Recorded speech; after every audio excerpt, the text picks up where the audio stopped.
Jenkins.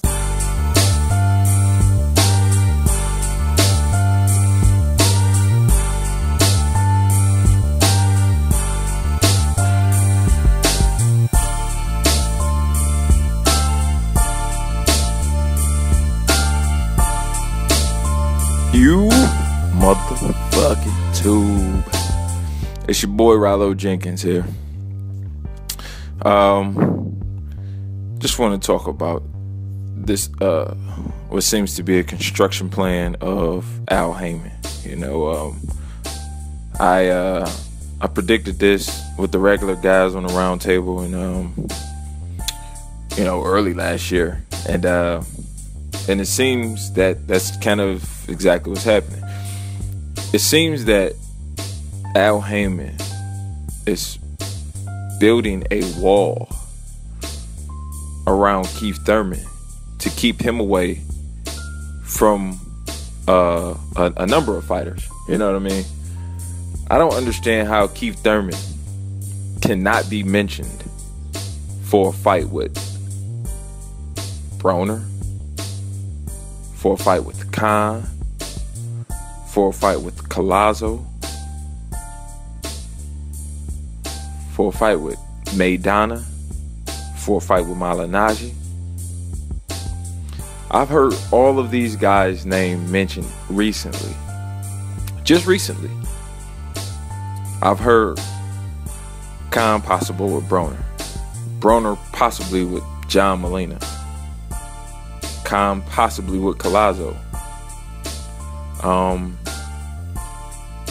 Malignaggi possible with Porter. And the only name that I've heard Keith Thurman associated with was Lucas Matisse.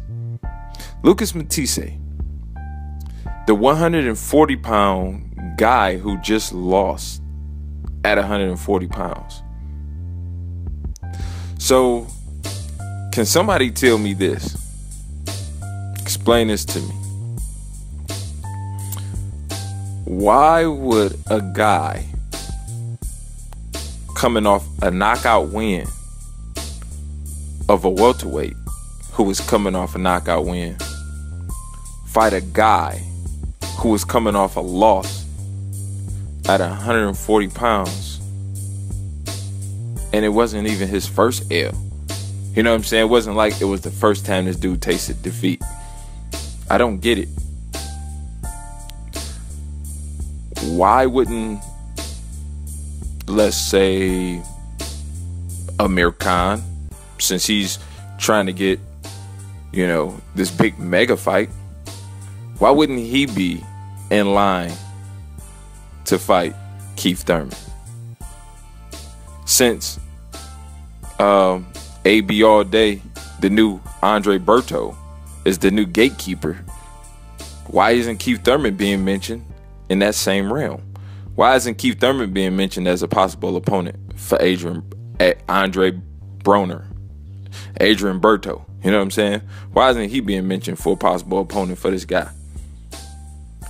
They are putting Thurman in a box, and they are putting up some shitty ass walls like Matisse and Collazo possibly.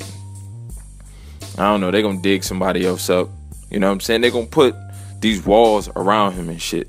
And every time he knocks one wall down, they've shifted the paradigm onto the other side where the wall is. So then he has to turn around, knock down that wall. But by the time he gets ready to knock down the other wall, they done built the other wall back up and they shifted the paradigm again. So they've taken Keith Thurman and basically taking him out of the mix, no matter how he try and fights his way into the mix.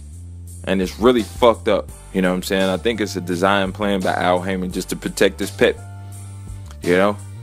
Because if you fuck around and put Thurman in there with the wrong guy and he knocks that guy out, the outcry is going to be, it's going to roar, it's going to get louder. And Al Haymon's favorite pet will have to answer the question of, well, Why you ain't gonna fight this guy? We already know you clearly stated that you won't do business with Top Rank, right? So all of the good fighters over there, we can exclude. How the fuck do you manage to explain that you won't fight a guy that you share a promoter and a manager with, and you won't fight him? So they got to keep him fighting shitty ass guys. So the question won't arise why he's not fighting. You know, when Keith Thurman is asked who does he want to fight, I've seen numerous interviews, I've seen numerous articles. He's never said he didn't want to fight nobody, or I ain't gonna fight this guy because of this reason and that reason. But for some odd reason, I never hear this guy's name being mentioned as an opponent for anybody.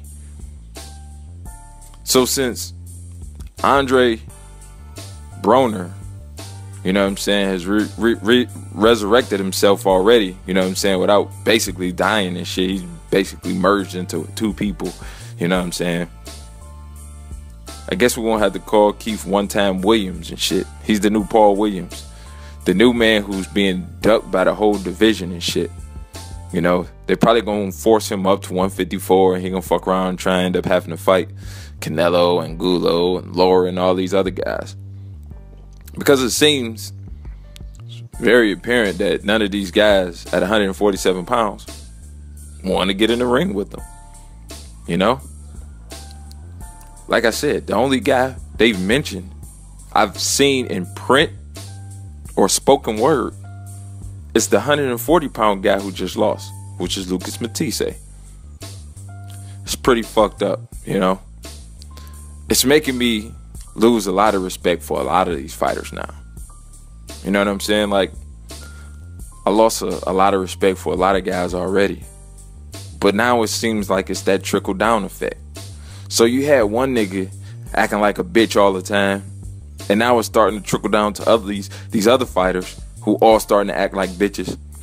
And we talk about these guys all the time like they ain't being bitches. They are. From the top on down, all of them being bitches. The guy at the top being a bitch, and the guys who talk about wanting to fight him acting like bitches. And even the guy who always sucking his dick and talking about how much he love him, he getting pimped like a bitch. So even if you wasn't acting like a bitch, you getting pimped like one. Fight game is getting disgusting. Shit didn't used to be like this. People say shit all the time like, oh man, people always duck certain fighters, or they did this and did that. Yeah, but it wasn't blatant. You didn't know they was ducking. You know what I'm saying? It's just certain shit that changed, dog. Like, back in the day, when Tyson and Holyfield fought big ass pay-per-views, like the biggest fighting shit in the history of boxing at the time, nobody talked about that shit. I mean, it was a big event. You wanted to see what happened. You wanted to be a part of it. But nobody was talking about the fact that one guy made $30 million and the other guy made $35 million. That wasn't a story. Nobody gave a fuck about that. We wanted to see these two guys in the ring and get it on and get it done. And that's what happened. So the fact that they got paid handsomely was just a byproduct of the sport being what it should have been. Now all we hear about is how much a motherfucker making and getting offered and all these negotiation tactics and all this other bullshit. Back in the day, we used to just hear about the fight. This guy's getting ready to fight this guy. Next thing you want to know is where's it going to be at? And what day is it going to be on? You know what I'm saying? You're either going to get your popcorn, sit on no couch, or you trying to make your plans and reservations to get to the spot where the fight is going down at.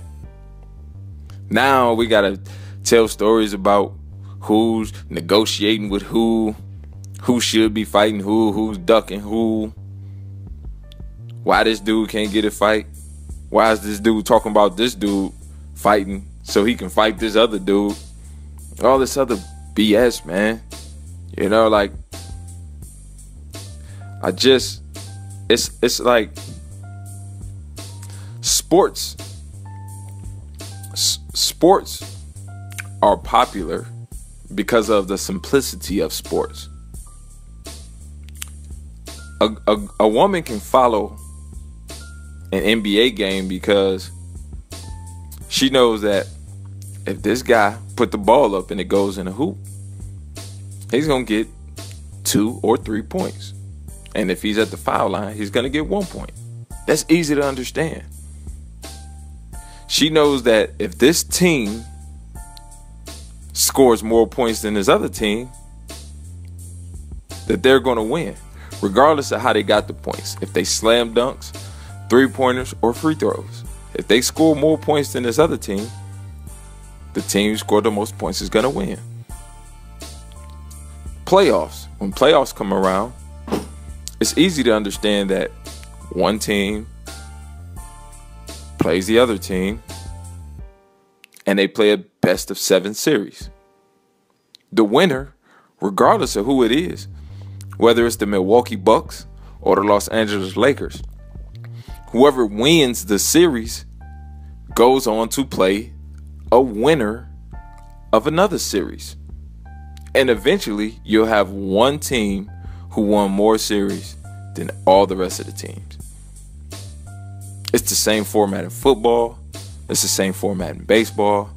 It's the same format in hockey. It's the same format in golf, tennis, bowling, fucking NASCAR. It's the same format. You don't win and get pushed back, or you don't lose and then move on to the next level in no other sport.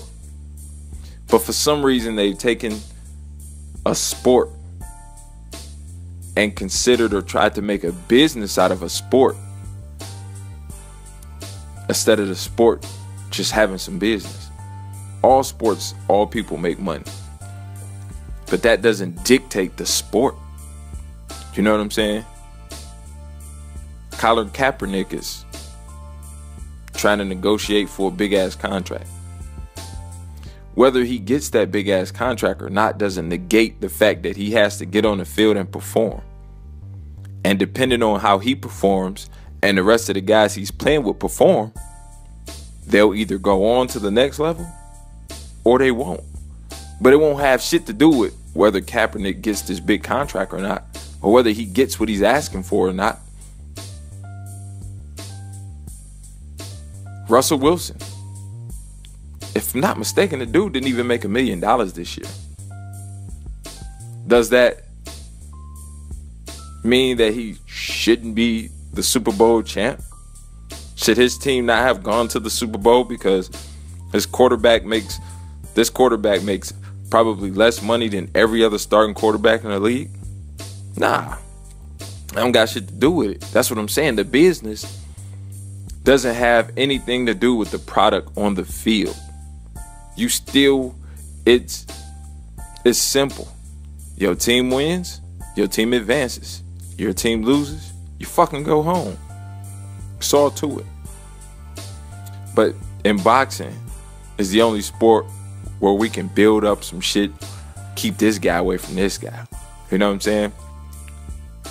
Just imagine if the Broncos could have stayed off the field, stayed away from the Seattle Seahawks defense. If they could have stayed away from playing that team, if somehow they could have said, all right, well, you beat San Francisco, but we want to see if you can beat New England, though, first. Now, if you can beat New England, then we'll, you know what I'm saying, play off. Or if you were Seattle and you beat San Francisco, they said, well, that was a good win, but now you got to go play the Detroit Lions. Like, it don't even make they've taken the simplicity out of the sport and made it so complicated that people don't even want to try and follow it. You know, my girl, she'll sit down and watch a lot of fights with me.